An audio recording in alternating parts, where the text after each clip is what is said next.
Bonjour et bienvenue dans notre petite bulle. Donc, comme annoncé hier, je suis ravie de vous présenter ce nouveau format qui va donc nous permettre une lecture hebdomadaire des énergies, qui va toujours croiser la numérologie, l'astrologie et la tarologie pour vous aider à mieux comprendre les grandes tendances de la semaine et surtout à les mettre en pratique. Donc, n'hésitez pas à me mettre en commentaire ce que vous pensez de ce nouveau format et aussi ma nouvelle déco. Voilà, tant qu'à faire. Donc c'est parti pour les énergies de la semaine du 3 au 9 août 2026. En numérologie, donc cette semaine est particulièrement riche. La semaine 32 nous apporte une première vibration 5, celle du mouvement, de l'adaptation et du changement. Elle nous invite à sortir de notre zone de confort et à accueillir les opportunités qui se présentent. Lorsqu'on ajoute le 1 qui correspond à l'année 2026, on obtient du coup la semaine universelle 33. Le 33 est un maître nombre en numérologie qui nous invite à utiliser nos talents pour construire quelque chose qui bénéficie aussi aux autres. Le point de vigilance cependant du 33 peut nous pousser à vouloir porter les problèmes de tout le monde, à s'oublier ou à croire que l'on peut tout résoudre seul. Cette semaine, aidez lorsque cela est juste, mais sans vous sacrifier. Si on ajoute le 3, le 2 et tous les chiffres de l'année 2026, on obtient le 15, qu'on peut réduire du coup en 6. Donc le 6 met l'accent sur les relations, la famille, les responsabilités et la recherche d'harmonie. Le 15, quant à lui, est considéré dans certaines écoles de numérologie comme une dette karmique. Il nous invite à rester vigilants face aux excès, aux dépendances, au rapport au pouvoir, aux manipulations ou encore à la tentation de choisir la facilité plutôt que ce qui est juste. Cette semaine, demandez-vous régulièrement, est-ce que je fais ce choix par conviction ou juste pour répondre à une peur ou une habitude ? En astrologie, le 6 août est un jour particulier pour moi, puisque c'est l'anniversaire de mon frère, donc bisous mon frère. Mais également, Vénus entre en balance, l'un des signes de prédilection avec le taureau.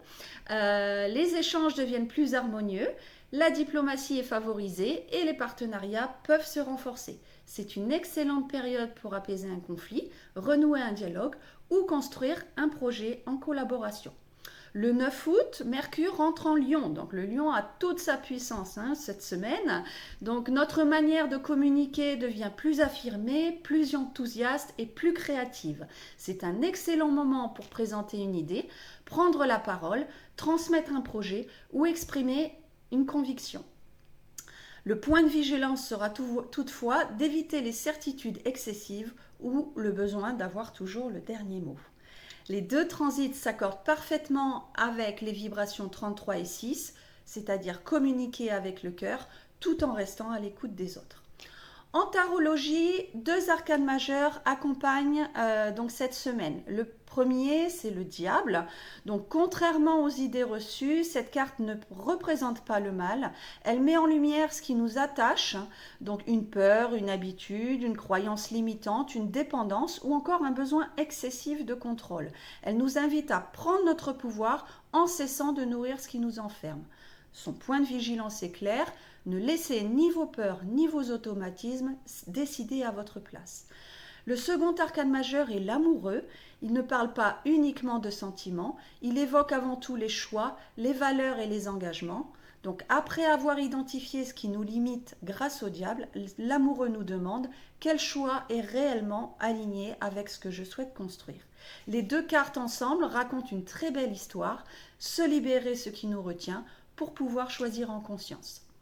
Votre mission de la semaine, je vous propose de choisir une situation dans laquelle vous avez le sentiment d'être bloqué, une relation, une habitude, une décision ou un projet, et demandez-vous ensuite qu'est-ce qui me retient réellement.